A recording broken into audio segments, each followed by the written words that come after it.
दोस्तों, ये जो दल बदल विरोधी अधिनियम आया था 1985 में, राजीव गांधी की सरकार के कार्यकाल में ये आया था। ये देश हित के लिए एक बहुत बड़ी भूमिका थी। अगर ये आज न होता, ये कानून जो दल बदल विरोधी अधिनियम, तो आज की जो सरकारें हैं ये इसलिए परेशान होती कि हमारी सरकार कैसे बने और जो फलाने जो सामने वाले विरोधी की सरकार है इसकी सरकार कैसे गिरे, इसी में परेशान होती। इसमें ये क्या किया गया दोस्त, जब ये नहीं था तो होता क्या था कि जैसे कोई सरकार चल रही है, 10-15 सीट उसकी जो है बहुमत से आगे है, तो विरोधी दल मिलकर और जो है उसके सत्ता दल वाले नेता मंत्री होते थे, नेता होते थे, उनको जो है मिला जुला कर बहला फुसला कर मंत्रालय वगैरह का लालच देकर अपनी तरफ खींच लेते थे और सरकार गिराकर अपनी सरकार बना लेते थे। कुछ दिन चलती थी, फिर यही काम वो लोग कर लेते थे। तो इससे क्या होता था, राजनीतिक अस्थायित्व तो पैदा होता था। और क्या होता था कि इसमें जो है बहुत बड़ी जो है उथल पुथल होती थी। जो सरकार ये सरकार कुछ योजना लाई है, वो सरकार आई थी, इसे रद्द करके अपनी दूसरी योजना ला दी। अब जो है तमाम प्रकार के उथल पुथल होता था। ये जो नेता मंत्री सांसद और विधायक होते थे, ये कूद कूद कर कभी इस पार्टी में कभी उस पार्टी में जाते थे। इससे जो है राजनीतिक माहौल बहुत ख़राब हो जाता था। तो फिर क्या होता था, अंत में चुनाव आयोग को जो है, सरकार को जो है चुनाव आयोग के माध्यम से चुनाव करवाना पड़ता था। आप लोग को जैसा मालूम ही है, चुनाव करवाने में देश का कितनी बड़ी जो है पैसा खर्च होता है।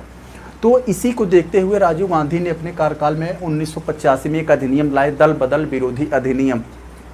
इस अधिनियम यह क्या कहता है कि मनमानी तरीके से जो सांसद होते हैं या विधायक होते हैं, एक पार्टी से टूटकर दूसरे पार्टी में जाकर विलय कर लेते हैं और जो है सब किसी की सरकार बना देते हैं, किसी की सरकार बिगाड़ देते हैं। इसको मनाही करता है। यानी सांसदों और विधायकों को मनमानी तरीके से एक पार्टी से निकलकर दूसरे पार्टी में जाकर जो है प्रस्थान ले लेना, उसकी सरकार बना देना, ये जो है ये रोकता था।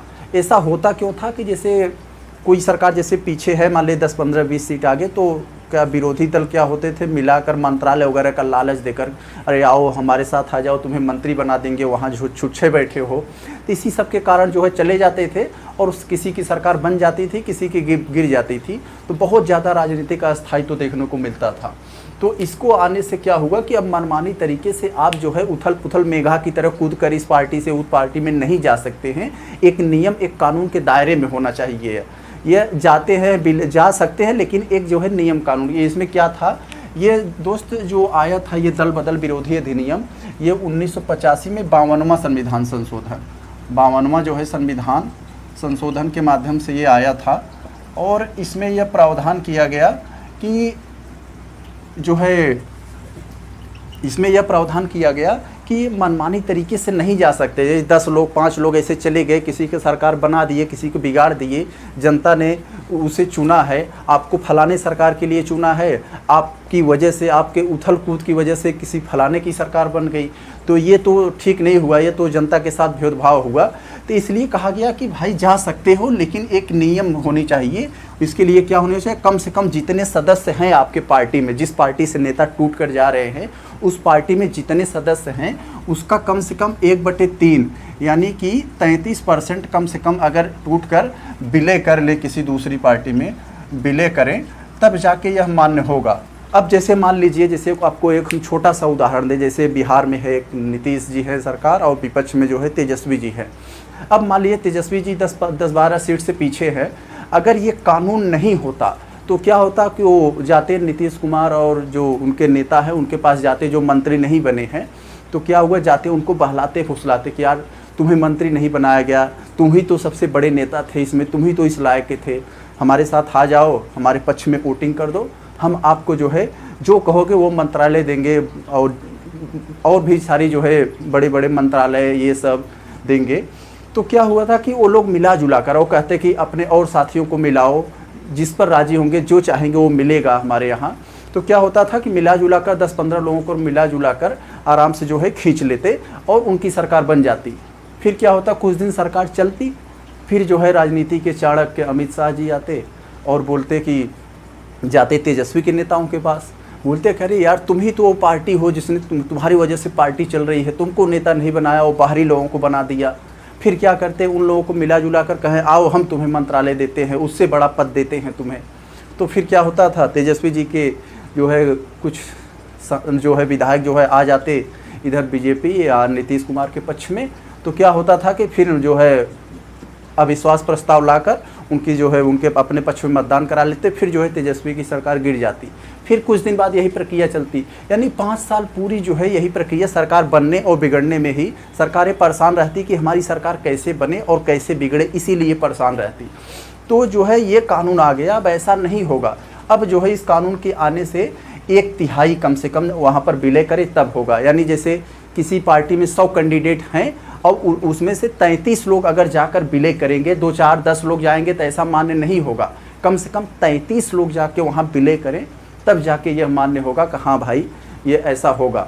लेकिन फिर भी इससे बात नहीं बनी, जो कि जैसे मान लीजिए कोई छोटी पार्टी है उसमें 30 नेता हैं, अब 30 में से मान लीजिए उसमें से 10 लोग चले गए तो 10 लोग को तोड़ना बहुत आसान होता है। ऐसा भी फिर भी देखा जाता था जब ये 85 अधिनियम आया था, तो फिर भी देखा जाता था कि भाई ये बहुत ज़्यादा राजनीतिक अस्थायित्व फिर भी पैदा कर रहा है, फिर भी बात नहीं बन रही है, फिर भी लोग खींचे चले जा रहे हैं। तो फिर क्या किया गया कि 2003 में 91वां संविधान संशोधन के माध्यम से फिर क्या किया गया कि इसमें संशोधन करके कहा गया कि भाई अब कम से कम 2/3 यानी जो है 66% कम से कम अगर विलय करें तब जाकर यह मान्य होगा कि यह जो है विलय हो रहा है दूसरी पार्टी के। यानी जिस पार्टी में 100 कैंडिडेट हैं, अगर उस पार्टी के 10-20 नेता अगर जाकर कूद कर किसी दूसरे पार्टी में जाना चाहें तो नहीं जा सकते। कम से कम 66 लोग, यानी 100 में से 66 लोग अगर जाएं तब जाके ऐसा होगा। तो इसीलिए क्या होता था कि अब नेताओं को, विपक्षी दलों को जो है सत्ता दल से थोड़े कैंडिडेट को तोड़ना आसान होता था। अब कम से कम उन्हें 66% कैंडिडेट को तोड़ कर लाना होगा। भले ही उनकी सरकार जो है 15-20 सीट के लिए ये जो है पीछे है, लेकिन उन्हें जो है 66% लोगों को लाना होगा अपने पक्ष में, कि मतलब हमारे पक्ष में मतदान करें या हमारे साथ विलय करें, तब जाके यह मान्य होगा, नहीं तो मान्य नहीं होगा। तो यही था इसमें दल बदल विरोधी अधिनियम। इसकी और कोई विशेषताएं होती हैं जिससे ये राजनीति को मजबूत बनाता है, राजनीतिक अस्थायित्व पैदा करता है, और जिससे कि देश को जो है एक सिर्फ चुनावी मुद्दा नहीं होना चाहिए, जिससे क्या होता है कोई सरकार चल रही है और फटाफट सरकार गिर रही है, बन रही है, इससे जो है राजनीतिक अस्थायित्व पैदा हो जाता था। और इसीलिए जो है सारी विकास की योजनाएं और विकास का पहिया जो था वो ठप पड़ जाता था। तो इसके आने की वजह से ये जो दल बदल विरोधी अधिनियम है, इसको देश में बहुत बड़ा फ़ायदा हुआ। यह एक राजनीतिक अस्थायित्व देता है, स्टेबिलिटी देता है सरकार को। यही होता है इसमें, ये जो दल बदल विरोधी अधिनियम है। तो ये हम लोगों ने देख लिया, ये जो दल बदल विरोधी अधिनियम है ये 52वां संविधान संशोधन के माध्यम से 10वीं अनुसूची जोड़ी गई। एग्जाम में क्वेश्चन पूछता है किस अनुसूची में दल बदल विरोधी अधिनियम का प्रावधान है, तो 10वीं अनुसूची। आप लोग इसको याद रखिएगा कि 10वीं अनुसूची के माध्यम से, ये 52वां संविधान संशोधन के माध्यम से 10वीं अनुसूची जोड़ी गई, जिसमें दल बदल विरोधी अधिनियम का प्रावधान है। और उस समय जो 85 में जो कानून बना था उसमें 1/3 बहुल्य को जो 1/3 जो है कैंडिडेट का विलय करने के लिए मतलब छूट दिया गया था, लेकिन फिर भी इससे बात नहीं बनी। तो 2003 में 91वां संविधान संशोधन के माध्यम से यह प्रावधान कर दिया कि नहीं भाई, कम से कम 2/3 यानी 66% लोग अगर विलय करेंगे तब मान्य होगा। तो हम यही था दल बदल विरोधी अधिनियम, हम लोगों ने इसको देख लिया डिटेल से।